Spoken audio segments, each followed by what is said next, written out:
예수님이 계신 세리 레위의 집은 잔치집으로 변했습니다. 예수님을 만나고 세리 레위가 변화되었습니다. 레위는 기쁨으로 예수님을 섬기고 자기 동료들과 친구들을 섬겼습니다. 레위의 변화된 모습을 보고 같은 동료였던 세리들과 세상 친구들도 예수 그리스도를 믿고 변화를 받았습니다. 그 식탁의 분위기는 참으로 즐겁고 감격스러웠습니다. 한 사람씩 자기의 변화를 고백할 때마다 사람들이 박수를 치고 살아계신 하나님을 찬양했습니다. 그 자리에 있던 모든 사람들에게 참 기쁨이 충만했습니다. 이처럼 예수님이 계신 곳에는 어디에나 기쁨이 있습니다. 평안이 있습니다. 웃음이 있습니다. 찬송이 있습니다. 레위의 집에 놀라운 일이 벌어졌습니다. 세리들이 회개하고 죄인들이 자복하는 역사가 일어났습니다. 그들은 기쁨과 감격의 찬송을 불렀습니다. 그리고 함께 먹고 마시며 즐거워했습니다. 레위의 집이 이렇게 잔치집으로 변한 것을 보고 동네 사람들이 구경하러 모여들었습니다. 본래 레위의 집은 세리의 집이라 사람들이 그 근처에 얼씬도 하지 않았습니다. 그래서 늘 공동묘지처럼 우울하고 적막했습니다. 그런데 오늘은 레위의 집에서 웃음소리가 끊이지 않습니다. 사람들의 환호성 소리가 들립니다. 박수 소리가 들립니다. 찬송 소리가 납니다. 마을 사람들이 생각했습니다. 이야, 살다 보니 별일이 다 있다. 항상 공동묘지같이 적막하던 저 세리의 집에서 웃음소리가 다 나다니 도대체 무슨 일이 한번 가봐야 되겠다. 그래서 사람들이 구경하러 몰려든 것입니다. 그 가운데는 바리새인들도 있었습니다. 바리새인들도 호기심에 그곳에 찾아왔다가 예수님께서 세리들과 죄인들과 함께 먹고 마시고 즐거워하는 모습을 보았습니다. 당시 예수님은 이미 유명인사였습니다. 세례 요한이 감옥에 잡혀 들어가고 난 다음 이스라엘 백성들은 목자 없는 양같이 고생하며 기진했습니다. 그때 예수님이 나타나셔서 천국 복음을 전파하시고 각종 병든 자를 고치시고 귀신들을 내쫓으셨습니다. 그러자 데가볼리와 갈릴리와 예루살렘과 유대와 요단강 건너편에서 수많은 군중이 예수님을 따라다녔습니다. 예수님 가시는 곳은 어디나 인산인해로 사람들이 모였습니다. 백성들의 존경을 한 몸에 받고 있던 예수님이 세리와 죄인들과 함께 식사하는 것을 보고 바리새인들은 분노했습니다. 유대인들에게 있어서 식사를 함께하는 것은 각별한 의미가 있습니다. 함께 식사하는 것은 서로를 친구로 인정하는 겁니다. 한 솥밥을 먹는 하나의 공동체임을 확인하는 것이 바로 식사입니다. 한 상에 앉아서 밥을 같이 먹는다는 것은 그만큼 친하다는 뜻입니다. 한 패가 되었다는 뜻입니다. 그런데 예수님께서 이스라엘 백성들이 가장 미워하는 세리들과 천박한 죄인들과 어울려 식사하신 겁니다. 그들의 친구가 되신 겁니다. 바리새인들은 예수님의 제자들에게 따지듯이 물었습니다. 어찌하여 세리와 죄인들과 함께 먹느냐? 예수님께서 이 말을 들으시고 말씀하셨습니다. 건강한 자에게는 의사가 쓸데없고 병든 자에게라야 쓸데있느니라. 나는 의인을 부르러 온 것이 아니요 죄인을 부르러 왔노라. 당시 바리새인들은 일주일에 2번 월요일과 목요일에 규칙적으로 금식했습니다. 그것은 자기들의 신실함을 다른 사람들에게 보이기 위해서, 남들에게 보여주기 위해서 그렇게 한 것입니다. 이때 또 세례 요한은 감옥에 갇혀 있었기 때문에 요한의 제자들은 큰 슬픔에 잠겨서 금식하고 있었습니다. 그런데 예수님과 제자들은 그런 일과는 전혀 무관하게 음식을 즐겼습니다. 사람들 눈에 이것이 너무나 이상하게 보였습니다. 그들이 예수님께 물었습니다. 요한의 제자들과 바리새인의 제자들은 금식하는데 어찌하여 당신의 제자들은 금식하지 아니하나이까? 예수님은 그들에게 이렇게 말씀하셨습니다. 혼인집 손님들이 신랑과 함께 있을 때 금식할 수 있느냐? 신랑과 함께 있을 동안에는 금식할 수 없느니라. 그러나 신랑을 빼앗길 날이 이르리니 그날에는 금식할 것이니라. 예수님은 우리의 신랑으로 이 세상에 오셨습니다.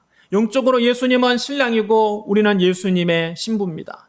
여러분 한번 따라해 주시기 바랍니다. 예수님은 나의 신랑이십니다. 나는 예수님의 신부입니다. 신랑이신 예수님이 오셔서 이 땅에 영적으로 큰 잔치가 베풀어졌습니다. 신랑과 함께 있으니 얼마나 좋습니까? 우리는 예수님을 믿고 용서받고 구원받고 치료받고 은혜받습니다. 신랑이 있는 곳은 잔치집입니다. 그런데 잔칫날 금식을 하고 앉아있으면 어떡합니까? 잔치집에서는 음식을 차려놓고 먹고 마시고 즐겨야지요. 여러분 세상이치도 그렇지 않습니까? 결혼식에 신랑이 왔는데 신부가 머리를 다 풀어헤치고 산발을 하고 슬퍼하면서 밥도 안 먹고 금식을 하고 있으면 어떻게 되겠습니까? 그 잔치는 파장난 것 아닙니까? 신랑이 왔을 때는 곱게 치장을 하고 머리도 매만지고 예쁜 옷을 입고 신랑과 함께 즐거워해야 할 것 아닙니까? 그러나 만약 신랑이 잡혀가서 감옥에 들어간다든지 신랑이 죽는다고 한번 생각해 보십시오. 그럴 때는 아름답게 치장할 신부가 어디 있습니까? 그때는 화장도 하지 않고 좋은 옷도 입지 않고 머리도 풀어 헤치고 금식하면서 슬퍼할 것입니다.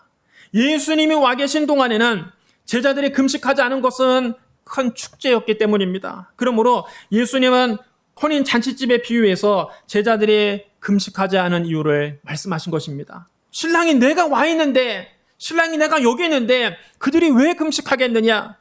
그러나 나를 빼앗길 날이 올 것이니 그때에는 그들이 슬퍼하며 금식할 것이다. 예수님이 함께 계신 동안에는 제자들이 금식할 필요가 없다는 겁니다. 그러나 예수님의 십자가 못 박혀 죽으시면 그날에는 제자들에게 금식하지 말라고 해도 그들이 슬퍼하면서 금식하게 될 것이라는 말씀입니다. 예수님은 또 비유로 말씀하셨습니다. 생배 조각을 낡은 옷에 붙이는 자가 없나니 만약 그렇게 하면 기운 새 것이 낡은 것을 당기어 헤어짐이 더하게 되느니라. 새 포도주를 낡은 가죽부대에 넣는 자가 없나니 만약 그렇게 하면 새 포도주가 부대를 떠뜨려 포도주와 부대를 버리게 되리라. 오직 새 포도주는 새 부대에 넣느니라.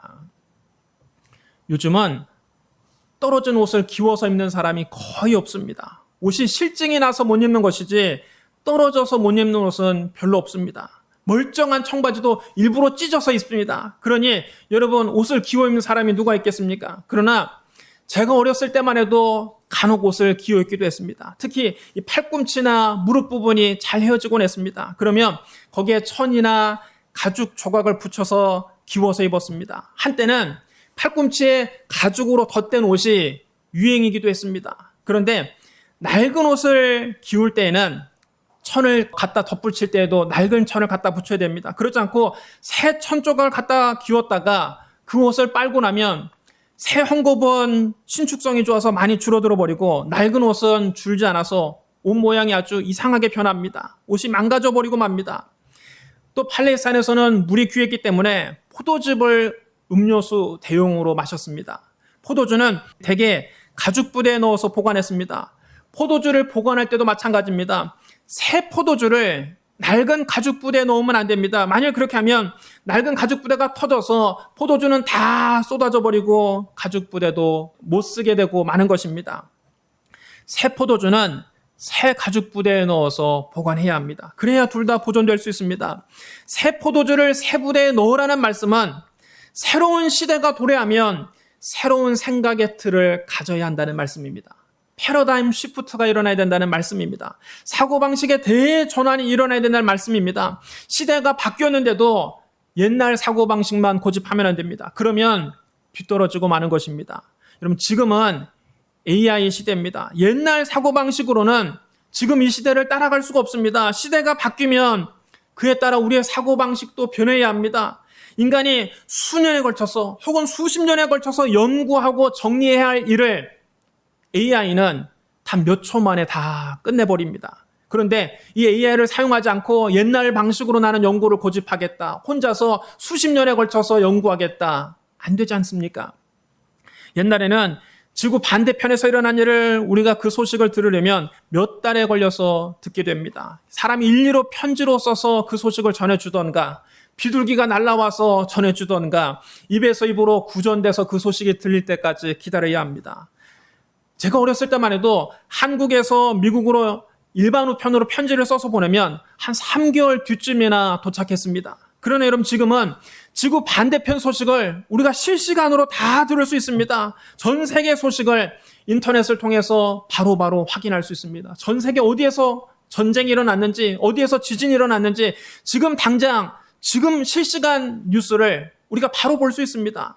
또 옛날에는 외국어 공부하는 것도 지금보다 훨씬 힘이 들었습니다. 제가 대학을 다닐 때 벽돌 같은 사전을 들고 다녔습니다. 제가 중문과를 나왔는데 중국어 사전이 얼마나 두꺼운지 그 당시 중문과를 다닌 사람은 다 고려대학교에서 나온 중한사전을 보았는데 그 사전에는 벽돌만 합니다. 중한사전 하나, 영한사전 하나 들고 다니면 그 두 개만 해도 엄청나게 무거운 짐입니다.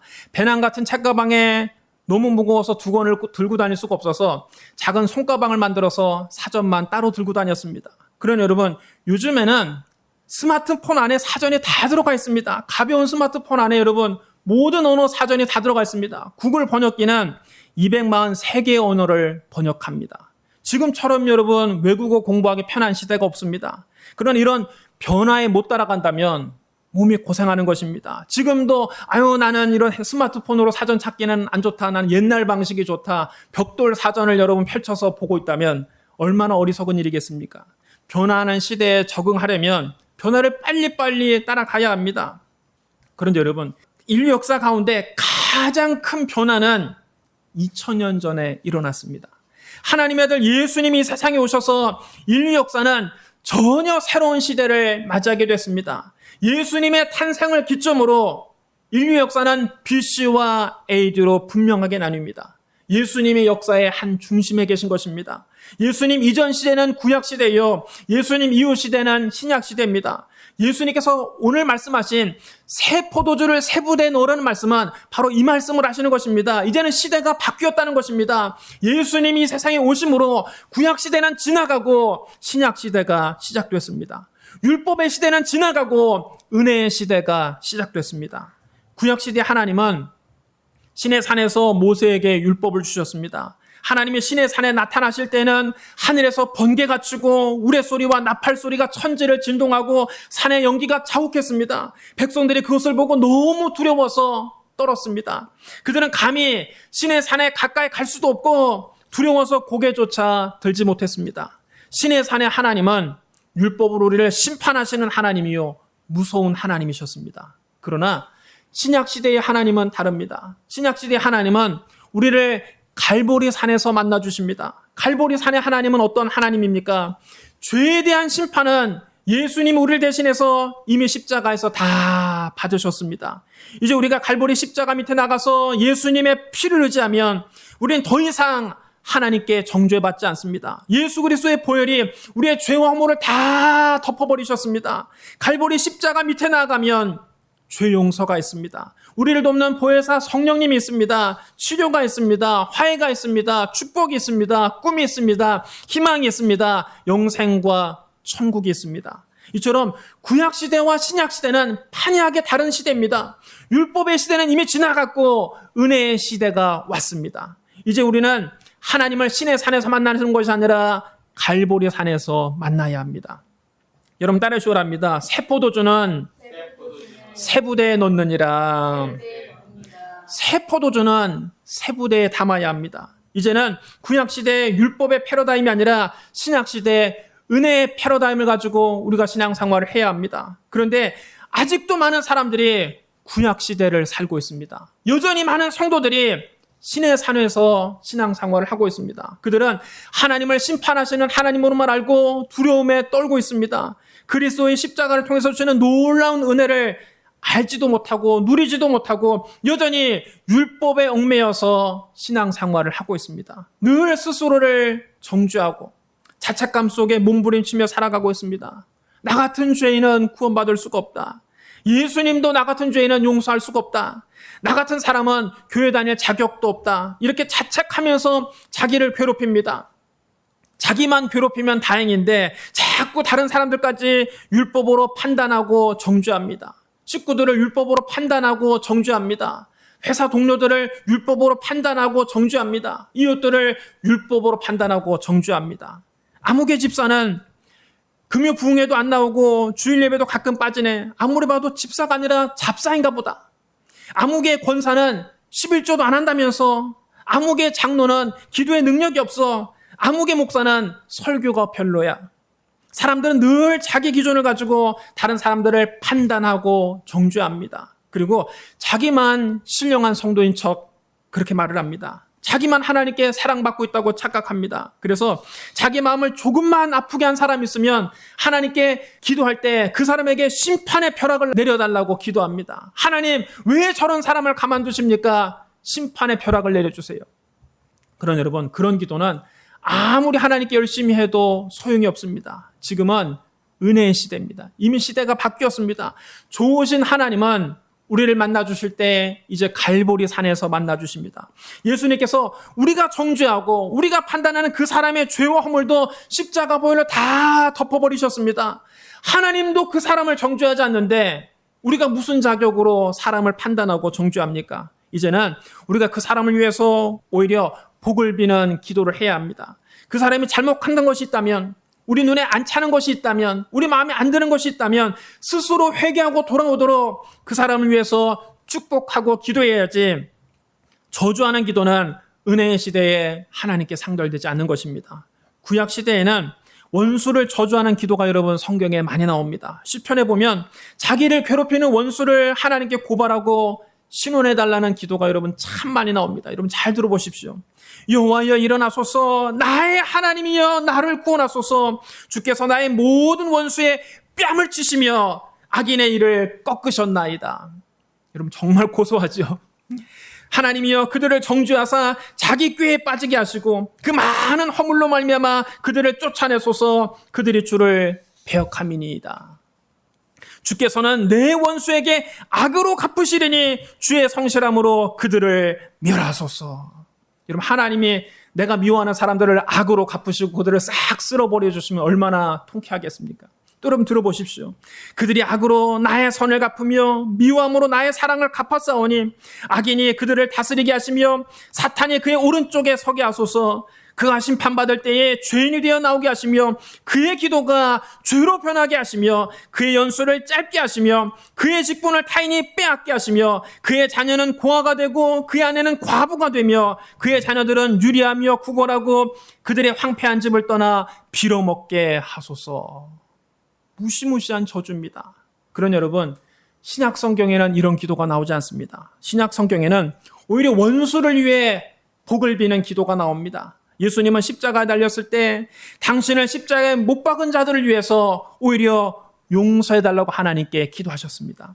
아버지, 저들을 사하여 주옵소서. 자기들이 하는 것을 알지 못함이니이다. 여러분 따르셔랍니다. 아버지, 저들을 사하여 주옵소서. 스데반도 돌에 맞아 순교하면서 자기에게 돌을 던지는 사람들을 위해서 기도합니다. 주여, 이 죄를 그들에게 돌리지 마옵소서. 신약 성경 곳곳은 우리에게 원수를 위해서 축복하라고 권면합니다. 너희 원수를 사랑하며 너희를 미워하는 자를 선대하며 너희를 저주하는 자를 위하여 축복하며 너희를 모욕하는 자를 위하여 기도하라. 악을 악으로 욕을 욕으로 갚지 말고 도리어 복을 빌라 이를 위하여 너희가 부르심을 받았으니 이는 복을 이어받게 하려 하심이라. 너희를 박해하는 자를 축복하라. 축복하고 저주하지 말라. 여러분 따르셔야 합니다. 축복하고 저주하지 말라. 여러분 이것이 구약과 신약의 다른 점입니다. 이제는 시대가 바뀌었습니다. 율법의 시대는 이미 다 지나갔습니다. 지금은 은혜의 시대입니다. 그러므로 더 이상 여러분 자신도 율법 아래서 종로를 타지 마시고 율법 아래서 괴로워하지 마시고 은혜 안에서 자유하시기 바랍니다. 성경 말합니다. 그리스도께서 우리를 자유롭게 하려고 자유를 주셨으니 그러므로 굳건하게 서서 다시는 종의 멍에를 매지 말라. 또 율법으로 다른 사람들을, 특히 식구들을 판단하고 정죄하고 저주하지 말고 예수님처럼 위로하고 격려하고 축복하시기 바랍니다. 사랑하는 성도 여러분, 새 포도주는 새 부대에 넣어야 합니다. 지금은 구약 시대가 아니라 신약 시대입니다. 율법의 시대는 이미 지나갔습니다. 지금은 은혜의 시대입니다. 이제 하나님은 우리를 신의 산에서 만나주시는 것이 아니라 갈보리 산에서 만나주십니다. 갈보리 산에는 용서의 은혜가 있습니다. 하나님과 화해하는 은혜가 있습니다. 성령 충만한 은혜가 있습니다. 치료의 은혜가 있습니다. 축복의 은혜가 있습니다. 거룩한 꿈을 꾸는 은혜가 있습니다. 영생과 천국의 은혜가 있습니다. 이 은혜를 누리며 신앙생활하시기를 주님의 이름으로 축복합니다. 우리 기도하겠습니다. 사랑과 은혜가 풍성하신 하나님 아버지, 우리에게 예수 그리스도를 보내주셔서 새 시대를 열어주시니 감사합니다. 구약 시대를 끝내고 신약 시대를 열어주시니 감사합니다. 율법의 시대를 끝내고 은혜의 시대를 열어주시니 감사합니다. 그리스도께서 새 시대를 열어주셨사오니 우리도 새 포도주를 새 부대에 담게 하여 주옵소서. 그리스도 안에서 십자가의 은혜를 누리며 신앙생활하게 하여 주옵소서. 예수님 이름으로 축복하며 기도드리옵나이다. 아멘.